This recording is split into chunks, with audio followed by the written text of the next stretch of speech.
આજે સામાજિક વિજ્ઞાનમાં ચેપ્ટર નંબર 1 ભારતમાં યુરોપિયન પ્રજા અને અંગ્રેજ શાસનમાં આપણે ગેમ રમીશું, બરાબર? તો બધા જ વિદ્યાર્થીઓ અહીંયા ધ્યાન આપશે. અહીંયા આપણે એક પછી એક પ્રશ્ન ખોલશું અને જેમને આવડતું હોય અહીંયા આવીને જવાબ આપશે. તો પહેલું આપણે ખોલીએ છીએ. અહીંયા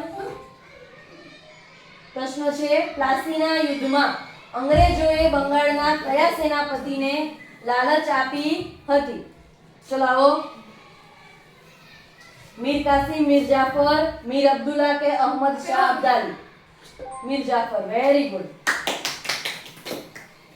ચલો ત્યાર પછીનો બીજો પ્રશ્ન છે, પ્લાસીનું નામ કયા વૃક્ષો પરથી પડ્યું હતું? કેસુડો, વડ, બાવળ કે પીપળો? જેને આવડે અહીંયા આવે. ચલો આવો.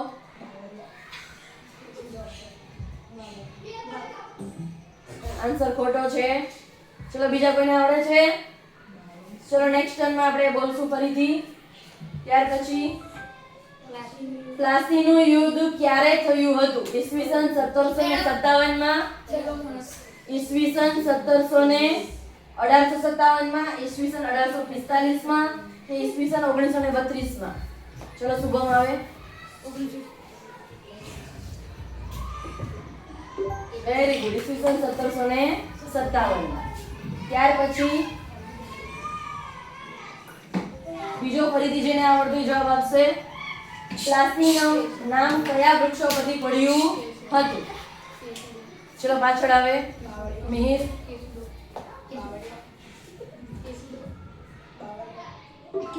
કેસુડો. Very good. પ્લાસીનું નામ એ કેસુડા ઉપરથી પડેલું હતું. ત્યાર પછી ચોથો પ્રશ્ન જોઈએ.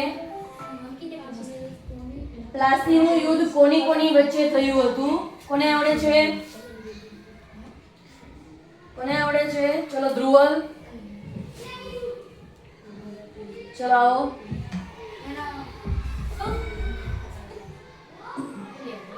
રોંગ. જુઓ, એ ફરીથી હમણાં આવશે ત્યારે જવાબ આપજો.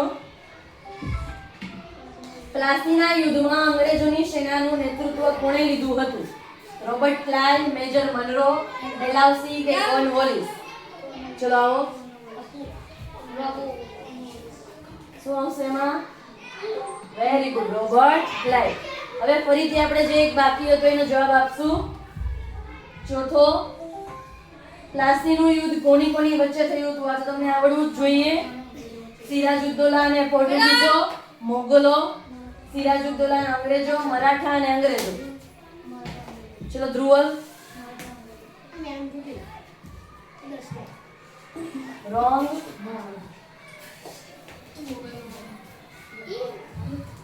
હવે ઓપ્શન જતો રહ્યો, એમાં જવાબ આવશે આપણે સી. પ્લાસીનું યુદ્ધ આપણે અંગ્રેજો અને સિરાજુદ્દૌલા વચ્ચે થયેલું હતું.